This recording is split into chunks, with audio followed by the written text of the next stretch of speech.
pour notre petite manifestation autour de la lecture et qui, cette année, se produit pour la 5e fois. Je vous avais l'an passé parlé de la médiathèque.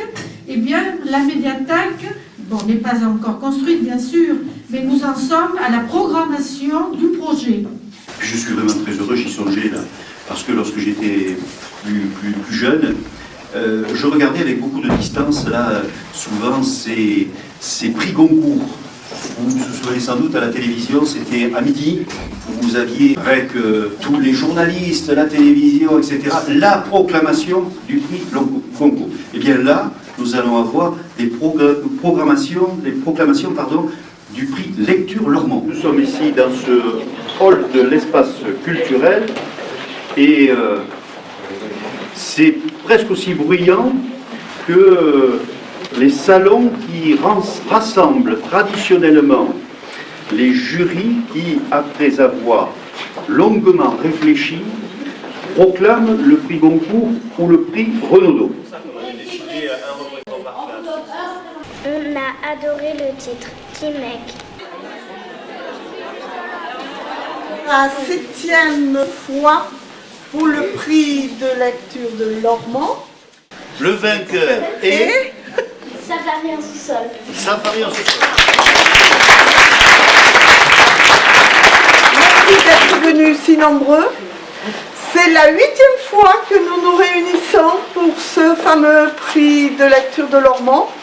On commence pas déjà à lire ça à 10 ans, vu que déjà moi j'ai commencé à lire de ça à quel âge? À 7 ans. C'est Cher cousin caché. Bravo. En attendant, bien sûr, la médiathèque.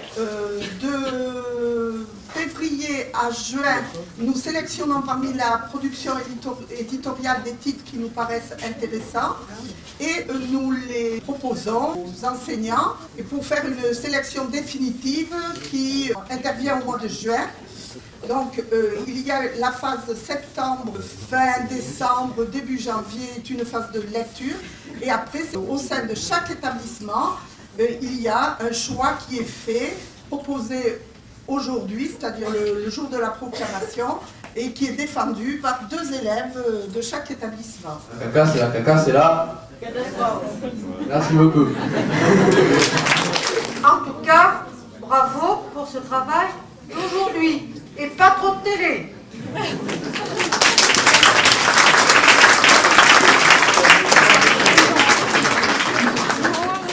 Alors je vous accueille à tous ces titres, n'est-ce pas, sur le pôle culturel du Bois Fleuri et surtout dans les locaux de la nouvelle médiathèque qui ouvrira ses portes en septembre. Voilà, on a terminé.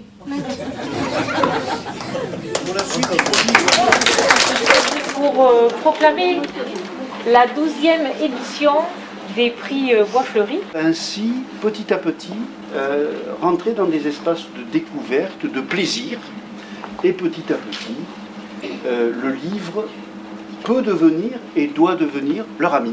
Nous accueillons aujourd'hui les élèves qui ont beaucoup travaillé, accompagnés des enseignants. Ce qui est le plus difficile, c'est de faire vivre au fil du temps. Ce prix du Bois Fleuri, c'est un événement. C'est notre petit concours à nous. Vous, le jury, vous avez lu un bouquin où vous étiez en relation avec l'auteur, tout seul. C'est vous qui lisiez, vous essayez de comprendre ce que l'auteur voulait dire et vous avez pris du plaisir. Et maintenant, la 2e phase, c'est de faire partager ce plaisir avec d'autres, avec le plus grand nombre. Donc, vous avez discuté entre vous, vous avez défendu votre point de vue, chose qui est très intéressante pour la vie future, défendre son point de vue, pourquoi on pense que ce qu'on a lu, c'est la chose la plus intéressante.